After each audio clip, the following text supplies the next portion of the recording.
Yesus, ku angkat hatiku ke hadapan Yesus, ku persembahkan hidupku kepadamu. Bawa ku berjalan di dalam kebenaran, ajarku lebih mengenal rencana kepada, sebab Engkaulah keselamatanku, sebab Engkaulah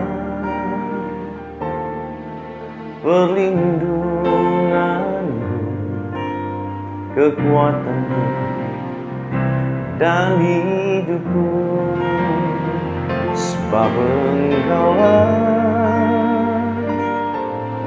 keselamatanku, sebab Engkaulah perlindungan, kekuatanku dan hidupku. Lagi katakan, sebab Engkaulah keselamatanku, sebab Engkaulah perlindungan, kekuatanku dan hidupku, sebab Engkaulah keselamatanku, sebab Engkaulah perlindungan, kekuatanku dan hidupku, kekuatanku dan hidupku, kekuatanku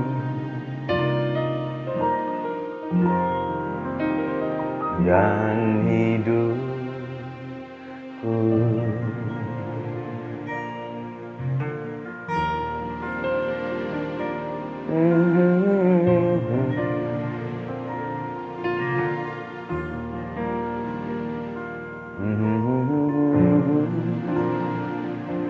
Haleluya, Shandara Daya Son, Irabaya Senia Daramo.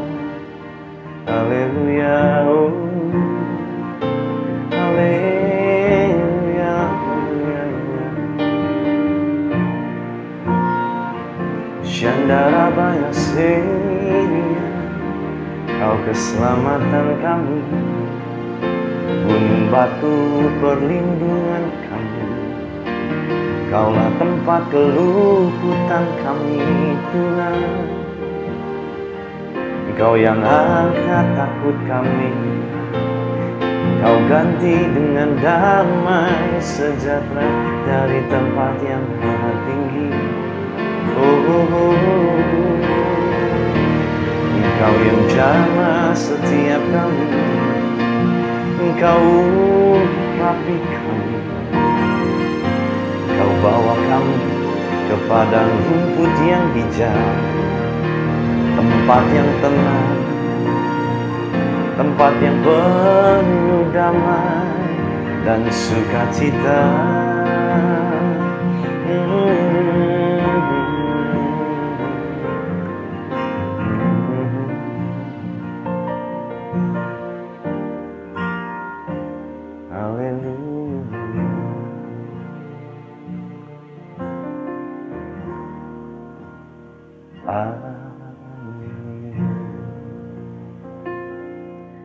Shalom semua. Kita hari ini akan membahas satu topik firman Tuhan yang saya beri judul adalah khawatir membunuhmu. khawatir membunuhmu. Sadar gak sih saudara, hari-hari ini sepertinya ada rasa khawatir yang menekan kehidupan setiap kita. Dan sebetulnya banyak sekali apa yang kita khawatirkan sebetulnya itu pada akhirnya tidak terjadi. Tetapi waktu kita mulai khawatir, kekhawatiran itulah yang menekan hidup kita, yang membawa dampak yang buruk bagi setiap kita. Baik secara medis, sakit penyakit mulai muncul, asam lambung tinggi, sulit tidur, depresi, semua karena khawatir. Apa bedanya takut dengan khawatir, saudara? Takut itu sesuatu yang memang disebabkan oleh, dalam arti memang sudah terjadi. Tetapi khawatir sebetulnya adalah hal yang belum tentu terjadi. Tetapi kita sudah takut lebih dahulu. Dan itu yang seringkali akhirnya bisa membunuh setiap kita. Lukas pasal 12 ayat 25 sampai 34, saudara. Nanti kita ada sedikit yang kita loncat. Tuhan Yesus berkata begini, siapakah di antara kamu yang karena kekhawatirannya dapat menambahkan sehasta saja pada jalan hidupnya? Sehasta itu kurang lebih satu langkah lah ya, gitu ya. Satu langkah kecil.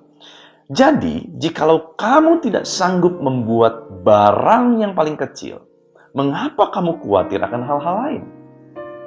Jadi, janganlah kamu mempersoalkan apa yang akan kamu makan atau apa yang akan kamu minum, dan janganlah cemas hatimu. Tetapi, ya, Tuhan memberikan kuncinya. Tetapi, carilah kerajaannya, maka semuanya itu akan ditambahkan juga kepadamu. Saudara, kalau kita lihat di sini, yang Tuhan perhatikan waktu Tuhan berkata, jangan kamu khawatir. Lalu Tuhan berkata mengenai yang pertama adalah kebutuhan dasar kita. Seringkali ini yang membuat kita khawatir.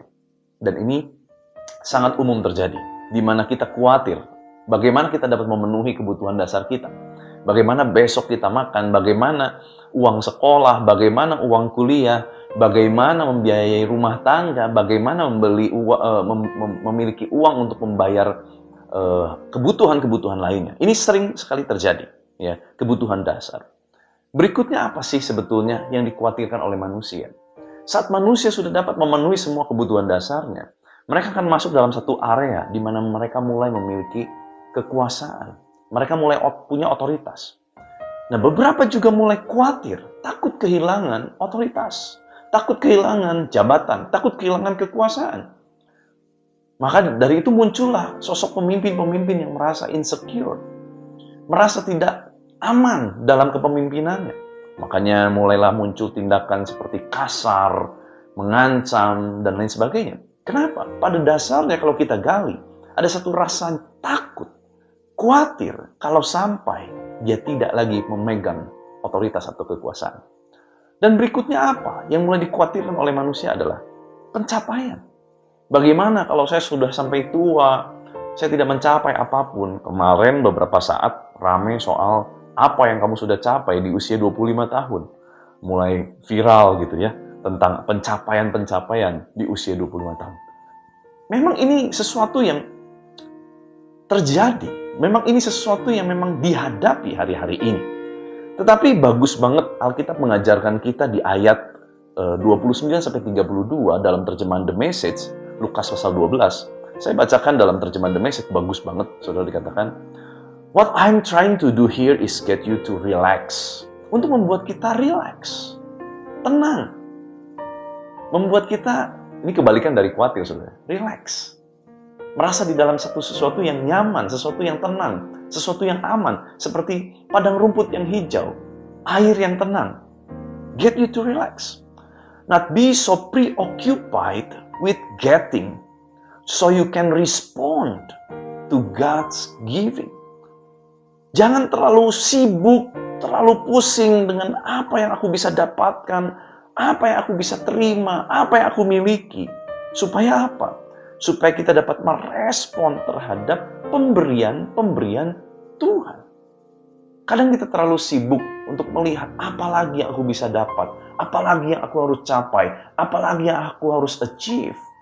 Sampai kita lupa bersyukur bahwa kita sudah banyak sekali diberikan pemberian-pemberian oleh Tuhan dalam kehidupan kita. Kita masih punya nafas hidup. Kita masih punya keluarga yang baik. Kita masih bisa mencukupi kebutuhan hidup kita sekalipun di masa pandemi. Sekalipun banyak hal kita harus korbankan, banyak hal kita harus cukupkan, kita nggak bisa hidup semewah dulu, kita nggak bisa beli barang-barang yang dulu kita mungkin beli dengan mudah. It's okay. Tetapi kita lihat, ada pemberian-pemberian Tuhan yang lain, yang masih banyak di dalam kehidupan kita untuk kita bisa syukuri. Dilanjutkan dikatakan, steep yourself in God reality, God initiative, God provisions.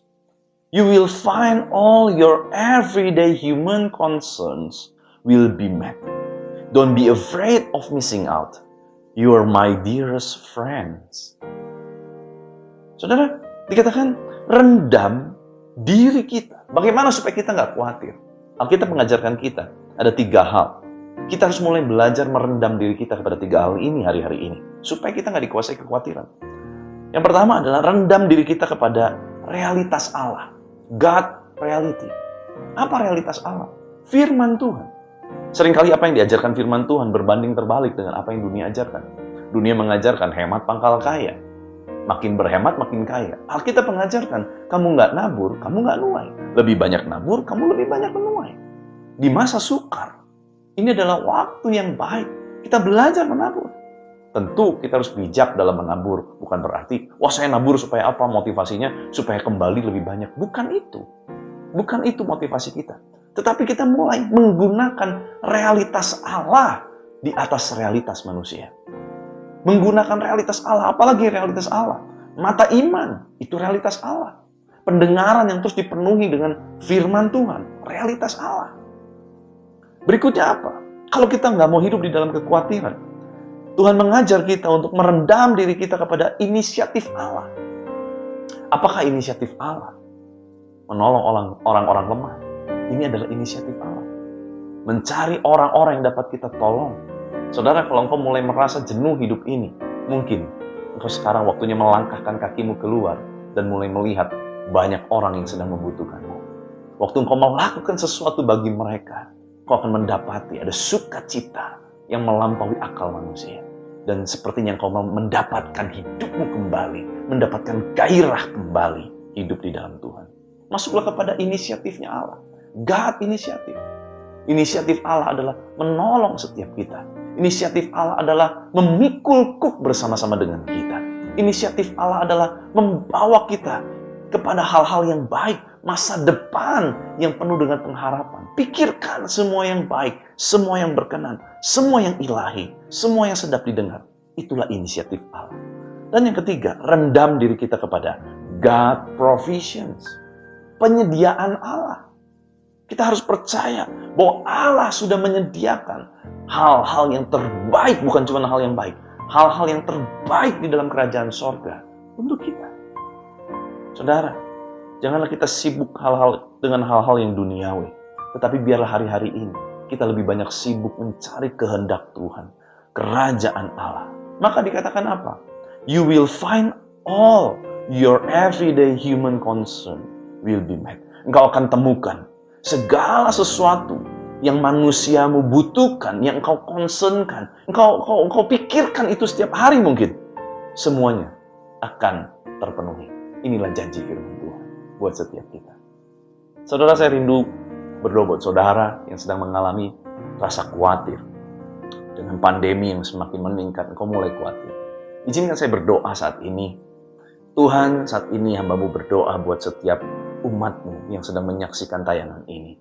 Tuhan, Kau jamah mereka yang sedang khawatir, mereka yang sedang khawatir akan pekerjaan, kehidupan, kesehatan, perjodohan, keturunan, apapun Tuhan. Mungkin ada orang-orang di sekeliling kami yang sedang mengalami sakit dan kami nggak bisa berbuat apa-apa. Kami mulai dikuasai kekhawatiran, kami mulai takut. Tuhan, biar saat ini kami melepaskan roh damai sejahtera Kristus menjamah setiap umat-Mu yang mendengarkan. Biar masuklah kuasa hidup Allah, kuasa kehidupan Tuhan berhembus bagi setiap pendengar. Terima kasih Tuhan, Kau angkat segala ketakutan, Kau gantikan dengan damai sejahtera-Mu dan sukacita dari tempat yang mati. Di di dalam nama Tuhan Yesus Kristus. Haleluya. Amin. Tuhan Yesus memberkati.